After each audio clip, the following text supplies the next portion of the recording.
Bonjour à tous et bienvenue près de chez vous. Nous sommes ici aujourd'hui au Mont-de-l'Enclus, à 15 km de Tournai pour un peu vous situer sur la carte. Nous partons à la rencontre de Jean-Pierre Bourdodouy. Jean-Pierre est bourgmestre dans cette commune depuis 18 ans.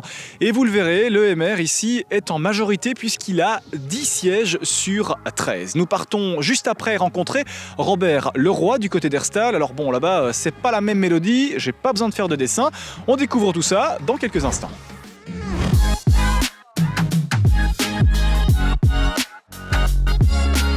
Située à la limite de la Wallonie-Picarde et de la Flandre orientale, la commune du Mont-de-l'Enclus, qui s'étend sur plus de 2600 hectares, est issue de la fusion de 4 communes, à savoir Amougy, Anserolles, Aurroire et Russény. Cette commune du Hainaut, qui fait partie de l'arrondissement de Tournai-Moucron, est peuplée de près de 4000 Enclusiens et Enclusiennes. Bonjour, bienvenue au Mont-de-l'Enclus. Je m'appelle Jean-Pierre Bourdodouy, je suis le bourgmestre de Mont-de-l'Enclus depuis 16 ans et je vous invite à faire une petite balade dans ma belle commune. Suivez-moi.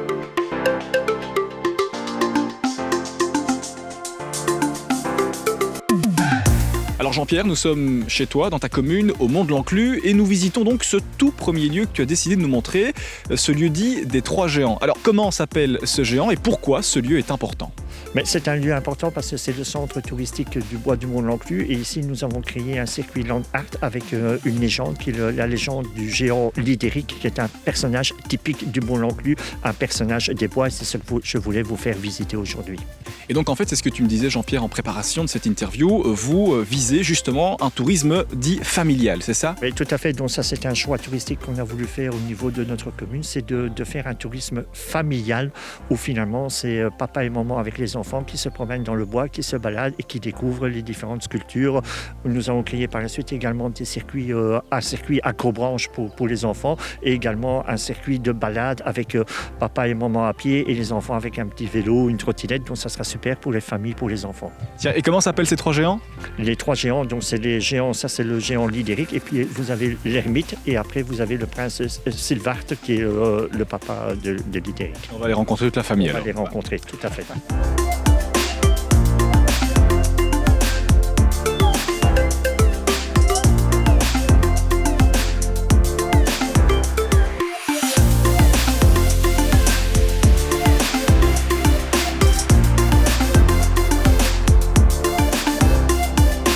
Jean-Pierre, on continue notre escapade ici au Mont-de-l'Enclus avec ce pont, un très joli pont assez moderne, mais qui est très symbolique puisqu'il signifie à la fois un côté pratique, mais aussi un côté d'ouverture.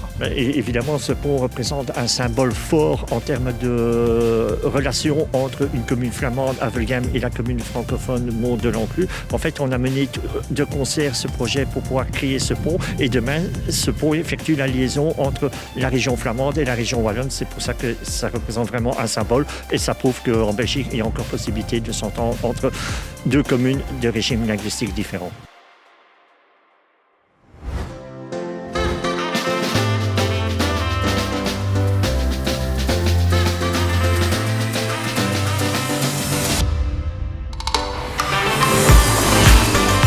Jean-Pierre, nous sommes ici dans un aérodrome qui est donc sur le territoire du Mont-de-l'Enclus. Est-ce que c'est une force pour une commune telle que la tienne d'avoir ce type de dispositif ?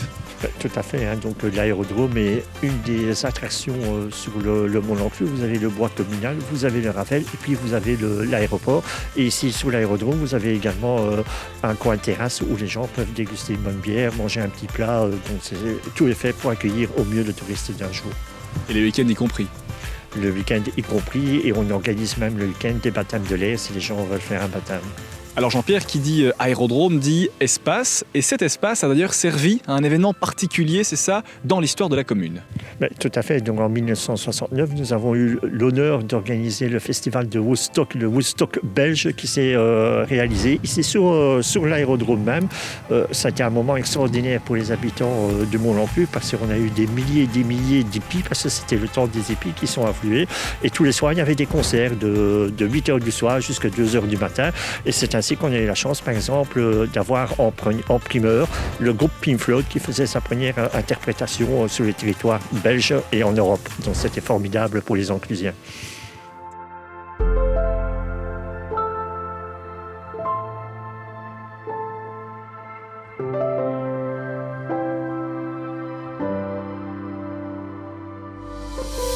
S'envoyer en l'air en tournage, ce n'est pas très commun. Jean-Pierre nous a gentiment proposé de découvrir sa commune vue du ciel.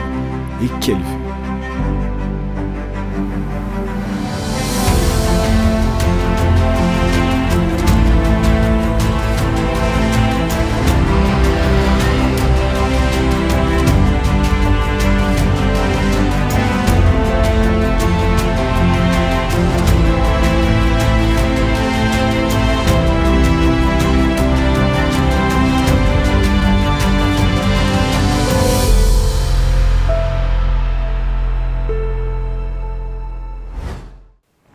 Jean-Pierre, place donc aux questions, la partie finale de ce reportage ici, au Mont-de-l'Enclume, dans ta commune. Alors on a découvert plein de choses, on est même parti dans les airs et ça c'est rare puisque c'est la première fois qu'on nous propose un tel parcours. Merci d'ailleurs pour ça. Jean-Pierre, toi tu es bourgmestre dans ta commune depuis 2006. Raconte-nous comment est-ce qu'un jour tu te dis voilà, je me lance dans la politique locale. Tout d'abord, c'est une affaire familiale, hein. Mon grand-père a été médecin, petit médecin local, médecin village, hein, comme on l'appelait. Hein. Il avait quelques villages, il faisait encore ses visites en vélo, donc la voiture n'existait pas encore. Et j'ai eu la chance au départ de porter le nom qui était connu dans la commune. Mais très vite, il a fallu travailler et montrer ses capacités pour arriver. Aux premières élections, j'étais déjà très étonné par mon score parce que je faisais le plus de voix de tous les partis confondus. Donc j'étais plébiscité. Et là, on m'a dit, mais voilà, tu dois prendre le poste de bourgmestre. Ce que j'ai refusé parce que je n'avais aucune expérience de la politique. Je m'étais lancé 2 mois avant les élections, donc c'est très court. Et pendant 6 ans, j'ai pris le poste des finances en qualité d'échevin. Et ça m'a permis d'apprendre énormément. Et dès lors, le tremplin était fait pour devenir par la suite bourgmestre. Et je suis maintenant bourgmestre depuis 18 ans. Donc voilà, c'est pas mal. Alors, tu es arrivé en politique aussi grâce, ou du moins tu as lancé l'impulsion via la section locale, car je le précise ici du côté du Mont-de-l'Enclume, l'UMR est en majorité, sur 13 sièges, 10 appartiennent au parti. Alors raconte-moi un peu comment est-ce que la section locale a servi un petit peu de remettre de l'ordre dans ce paysage politique local. Mais il y a eu tout d'abord un travail de la section locale, hein, on ne doit pas le contester. Et puis d'autre part, il y a surtout un travail des membres sur le terrain, parce que je crois que pour arriver à un tel score électoral, il faut être présent, il faut être avec sa population, il faut être à la disposition de la population. Et c'est ce qu'on essaie de faire depuis des années, moi et mes échevins, mes conseillers communaux. Donc on est vraiment à l'écoute de notre population et je crois que c'est apprécié. Et donc quoi, ça veut dire que le maire ici est en majorité absolue, qu'on peut se reposer sur ses lauriers ou que non, il faut être assez prudent? On doit toujours être prudent. La victoire d'un jour n'est pas celle de demain, donc on doit être très prudent. Mais je pense que le travail qui est effectué est un travail apprécié et surtout un travail qui va dans le sens du souhait de l'habitant. Ça, c'est important. Faire des grands projets qui n'ont ni queue ni tête, ça n'intéresse personne. Je pense qu'il faut aller directement à des projets intéressants et qui intéressent la commune. C'est vraiment fondamental. Alors on l'a vu durant tout ce parcours, ici le Mont-de-l'Enclume est à quelques kilomètres de la France, mais aussi et surtout de la Flandre. Tiens, quels sont les avantages et les inconvénients pour une commune comme celle-ci qui géographiquement est donc entre deux? Ce n'est pas toujours évident. Hein. La population, 50% de ma population est une population néerlandophone. Donc on avait 2 choix au départ. Est-ce qu'on essayait d'intégrer les Flamands au sein de la population francophone ou on les évitait? Je crois que la meilleure solution, c'était de les intégrer au maximum. Donc on essaye d'organiser des activités, des événements avec nos amis flamands pour qu'ils se sentent le mieux possible sur notre territoire et dans notre belle commune. C'est ce que nous faisons et visiblement, c'est apprécié également de nos amis flamands. Et de ce fait, je spreekt goed Vlaams. Ik spreek ook Vlaams, inderdaad. Alors en 18 ans de Majora, si on peut parler comme ça, est-ce que tu gardes un souvenir particulier d'un projet dans ta commune qui t'a marqué? Vous savez, il y a différents projets. Tous les projets sont beaux lorsqu'ils sont réalisés, ils plaisent à la population. On va dire qu'il y a un projet qui me marque plus l'un que l'autre. Je dois dire que je suis particulièrement fier du circuit Land Art et de la création des 3 géants parce que c'est vraiment le symbole même de notre bois communal. Et lorsque j'entends ma population, tout le monde est enchanté par ce projet, donc c'est une bonne chose pour notre commune. Et on l'a vu, c'est un très très beau projet. Tiens, Jean-Pierre, quelles sont les perspectives puisqu'on est à quelques mois, presque 1 an des élections? Quelles sont tes ambitions personnelles ici pour la commune?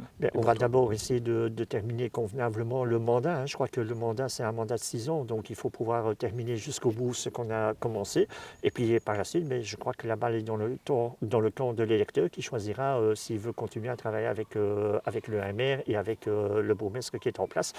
mais j'ai quand même bon espoir quand j'entends un peu les compliments qu'on reçoit jour après jour dans la commune. J'ai bon espoir d'encore agrandir ma majorité. Tiens, et est-ce que tu t'y connais un peu en géographie belge? Est-ce que tu as déjà entendu parler d'Herstal? J'ai entendu parler d'Herstal, c'est une région qui n'est pas facile politiquement, hein. C'est une région où le socialisme est quand même fortement présent, donc je préfère quand même ma commune à celle d'Herstal, ça je dois bien vous avouer. Eh bien justement Jean-Pierre, dans quelques instants, nous allons du côté d'Herstal à quelques heures de route. Allez, une bonne heure et demie, 2 heures, je dirais, grand max. Ouais, 2 heures. Rencontrer Robert Leroy. Robert, lui, eh bien, il sera tête de liste pour les prochaines élections du côté d'Herstal, donc, où, comme l'a dit Jean-Pierre, c'est une majorité socialiste depuis de très nombreuses années. Sortez les skis! Changement de temps radical entre ces deux parties opposées du pays. Alors je vous assure, les tournages se suivent et pourtant ne se ressemblent pas. La commune de Herstal est fusionnée avec les anciennes communes de Milmort, Vothem et avec une partie de l'ancienne commune de Liers. Elle fait partie de la région de la Basse-Meuse.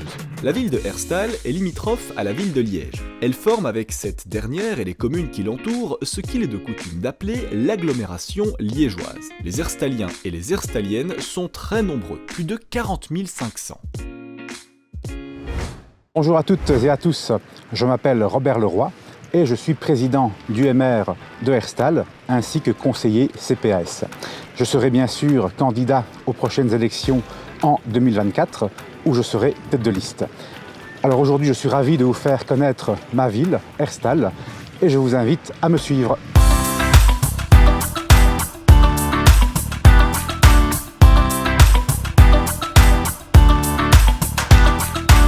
Robert, on commence donc cette excursion dans ta ville ici à Herstal avec cet arrêt dans le musée du même nom que la ville, le musée d'Herstal. Alors en quoi cet endroit est important pour vous ici? Alors déjà, le bâtiment est d'une très grande qualité. C'est un bâtiment de style mosan qui a été construit à la fin du XVIIe siècle par la famille Lovin-Fosse. Et pour la petite anecdote, c'est une famille assez connue à Herstal et dont je connais certains descendants aujourd'hui. Alors ce musée est important pour la ville de Herstal parce que Herstal est un lieu chargé d'histoire, parfois joyeuse mais parfois aussi tragique. Et donc le devoir de mémoire est très important, je pense. Alors on voit plein d'archives, on voit des armes notamment derrière toi. Est-ce qu'il y a des types d'archives particuliers, des histoires particulières ici à raconter dans ce musée? Alors bien sûr, on a la FN, on a des motos qui proviennent du motorium Saroléa, qui a été une entreprise assez florissante à Herstal, mais aussi, là c'était une exposition qui a eu lieu il y a quelques années, et Dieu sait que c'est important pour les Herstaliens, c'était une exposition dédiée à Charlemagne. Alors il faut savoir qu'entre les Herstaliens et Charlemagne, c'est une grande histoire d'amour. Alors contrairement à ce que beaucoup ont dit, Charlemagne n'est pas né à Herstal, mais par contre il y a séjourné de nombreuses fois, aussi bien pour travailler que pour ses loisirs, notamment pour deux loisirs, la chasse et la pêche. Alors il faut savoir que la chasse se faisait en forêt et en bord de Meuse, ici à Herstal, il y avait auparavant pas mal de bois et de forêt. Et la pêche, eh bien, elle se faisait dans la Meuse, qui n'avait pas tout à fait le même tracé qu'aujourd'hui. Donc il y avait plein de petits bras, etc. Et donc c'était assez facile pour Charlemagne de venir s'amuser à Herstal.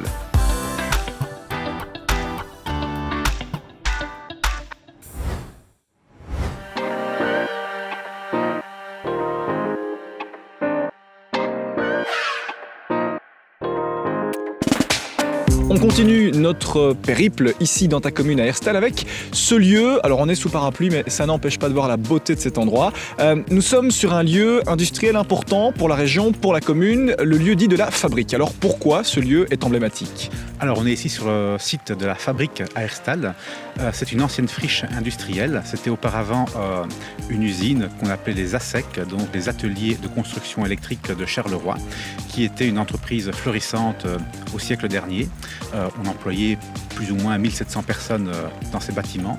Malheureusement, fin des années 80, ce site est tombé dans le déclin, dû notamment à certaines politiques qui n'ont pas pris le pli du progrès industriel et qui ont plutôt fait régresser la ville plutôt que de l'améliorer. Moi, ce lieu ne m'est pas tout à fait inconnu, alors toi non plus évidemment, mais nous deux, eh bien, nous nous sommes déjà rencontrés ici et c'était il y a quelques mois.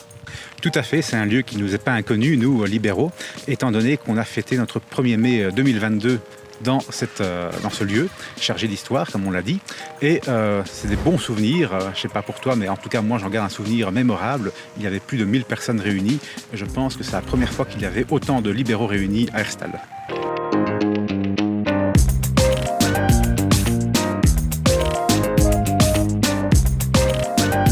Alors Robert, on a rangé les parapluies. Bon, la température n'est pourtant pas tout aussi bonne. Nous sommes à l'intérieur de cette salle qui résonne dans le fort de Pontis. Alors explique-nous quelle est l'histoire de cet endroit. Il faut savoir que le fort de Pontis a été bâti à l'initiative du gouvernement belge de l'époque, en 1888. À la même époque, 12 forts ont été construits en province de Liège pour parer d'éventuelles attaques prussiennes. Et ensuite, ce fort a été le symbole de la résistance pendant la Première et la Deuxième Guerre mondiale. Pour la petite histoire, l'armée allemande surnommait ce fort le fort du diable, tellement il était imprenable. Et pour le faire chuter, eh bien, ils ont dû utiliser l'artillerie lourde, à savoir la fameuse Grosse Bertha. Ensuite, après la Deuxième Guerre mondiale, ce fort est devenu la propriété de la FN, où on stockait en fait des munitions et des armements. Alors ce lieu, aujourd'hui, attire également petits et grands. En quoi est-ce que ça attire ce type de public ? Alors en effet, ça attire tout le monde. Premièrement, comme je l'ai dit, c'est un lieu historique, un lieu de mémoire où on peut également visiter, se balader. Mais il y a aussi une particularité, il y a une réserve de chauves-souris. Alors je sais bien, ça n'attire pas tout le monde, mais les plus courageux y trouveront leur bonheur. Et aussi une réserve d'ânes pour promouvoir en fait le bien-être animal. Robert, on a découvert la ville d'Herstal à tes côtés, une belle ville, mais c'est vrai qu'on a besoin d'une impulsion politique, notamment libérale, et c'est ce à quoi tu vas t'atteler. On en parle dans quelques instants. Alors d'abord, avant ça, d'où t'est venue cette passion pour la politique ? Eh bien, c'est une passion qui me vient depuis tout petit, depuis mon enfance, parce que mon père, tous les dimanches midi, regardait des débats télévisés. Tous les soirs, c'était les journaux, toutes les chaînes, Belgique, France, et à table, on parlait politique. Du coup, ça m'a intéressé. Je me suis fait mon propre avis sur la question. Et le parti qui se rapprochait le plus de mes valeurs, c'était bien sûr le MR, avec le mouvement libéral, auquel j'adhère complètement. Un parti auquel tu adhérais et auquel tu adhères évidemment encore aujourd'hui, le mouvement réformateur, le MR. Et c'est vrai que pour les libéraux ici, dans la commune d'Herstal, eh bien, la santé n'est pas au beau fixe. Raconte-nous un peu comment ça se passe. Eh bien, ici à Herstal, nous avons 2 sièges sur 33. Dont 19 PS, donc on est vraiment en minorité, mais on est là, on est présent, on travaille, on est une opposition constructive, on essaye tout de même d'apporter notre pierre à l'édifice. Parfois ça fonctionne, parfois pas bien sûr, mais on est présent, on est proche de nos concitoyens et c'est ce qui fait notre force. Alors, on le sait, l'année prochaine, en 2024, les élections auront lieu à différents niveaux de pouvoir. Tu seras candidat. Explique-nous un petit peu quels sont un peu tes projets pour ta commune. En quelque sorte, si demain Robert est bourgmestre, qu'est-ce qui change ? Beaucoup de choses en tout cas. Récemment, il y a eu un article dans un journal, La Meuse pour ne pas le citer, qui reprenait les différentes inquiétudes des Herstaliens et des Herstaliennes. Elles sont au nombre de 3. Les 3 principales sont bien sûr la propreté. Je mets quiconque au défi de se balader à Herstal et de faire 100 mètres sans tomber sur des papiers, des crasses, voire même des dépôts clandestins. On l'a vu aujourd'hui. Hein, ouais. Oui. Donc tout ça doit cesser. Il faut vraiment mettre les moyens là-dessus, être ferme et ne pas avoir pitié des pollueurs qui dégradent l'image de la ville. Première chose. Deuxième chose, c'est tout ce qui concerne la sécurité et plus particulièrement la sécurité routière. Il faut savoir que de plus en plus, depuis quelques années, on assiste à un phénomène assez inquiétant que je qualifierais même de rodéo urbain parfois. Certains grands axes sont assez dangereux, notamment le soir, et donc là aussi il faut prendre des mesures fortes. Et la troisième préoccupation des Herstaliens concerne les voiries qui sont trop souvent retravaillées, qui sont trop souvent rénovées. On ouvre, on referme, on ne sait pas trop pourquoi parfois. Et du coup, ça perturbe pas mal de gens, les automobilistes, mais aussi les piétons. Et ça perturbe aussi l'arrivée des gens dans le centre de Herstal. Le centre qui d'ailleurs est en train de décliner. Le commerce n'est pas du tout au beau fixe. Beaucoup de magasins ferment, notamment à cause de ces travaux. Donc là, je pense qu'il y a un grand chantier aussi à mettre en place. Effectivement, c'est de l'argent public qui est malheureusement mal dépensé et nous sommes à quelques pas de cette rue des commerçants. Alors c'est vrai que quand on est passionné, comme tu l'as dit, dès le plus jeune âge, par la politique, par l'information, on a des personnalités, on a des visages qui nous inspirent. Ça a été lesquels pour toi? Eh bien, il y en a eu deux, je pense.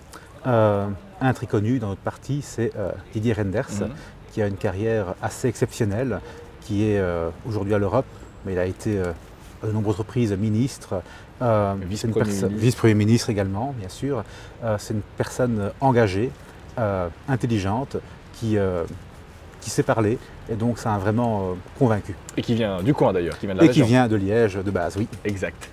Et la deuxième personne, c'est une personne à qui j'aimerais rendre hommage, c'est une libérale herstalienne qui a mené de nombreuses campagnes ici à Herstal, c'est Jennifer Moos, qui était vraiment, comme on l'appelait, une machine de guerre sur Herstal.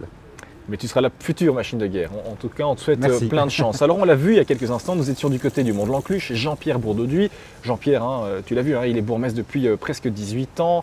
Il est quasiment en majorité absolue, 10 sièges sur 13. Alors, quand tu vois une commune bien gérée comme la sienne, où le MR est en force, qu'est-ce que ça t'inspire? Eh bien, ça laisse rêveur, bien sûr. J'aimerais tant que Herstal puisse aussi un jour être géré de la sorte, être en majorité libérale. Pourquoi? Parce que le travail finit toujours par payer, j'en suis convaincu.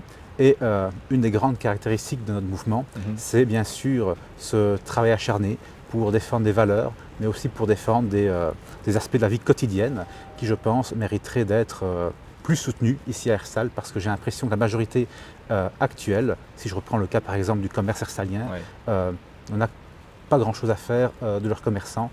Et je pense qu'il y a beaucoup de choses qui doivent changer. Et je pense que les libéraux sont en effet une alternative à la majorité actuelle à Herstal. Alors j'espère quand même que tu iras dire bonjour à Jean-Pierre là au Mont-de-l'Enclume. Ça t'a donné envie d'y aller en tout cas? Bien sûr, avec plaisir. Et justement, Jean-Pierre, il a une question pour toi. Je te propose de la découvrir, s'il te plaît. Merci. Bonjour Robert, mais j'ai appris que tu seras tête de liste aux prochaines élections communales sur la liste MR de Herstal. Mais tout d'abord, je voudrais te souhaiter bonne chance, parce que ce n'est pas facile dans une telle position. J'ai connu la même chose lorsque je me suis lancé en politique. J'étais dans l'opposition et il fallait renverser la majorité qui était en place. Simplement, mais bonne chance, et je te poserai simplement la question de savoir comment vas-tu t'y prendre pour renverser une majorité socialiste sur Herstal. Merci Jean-Pierre pour ta question. Eh bien, pour lui répondre, je dirais que la plus grande force, c'est d'être au plus proche de la population, de les écouter, parce que beaucoup de leurs revendications sont aussi présentes dans le programme du MR pour Herstal. Donc de toujours garder le cap, d'être à l'écoute et de persévérer.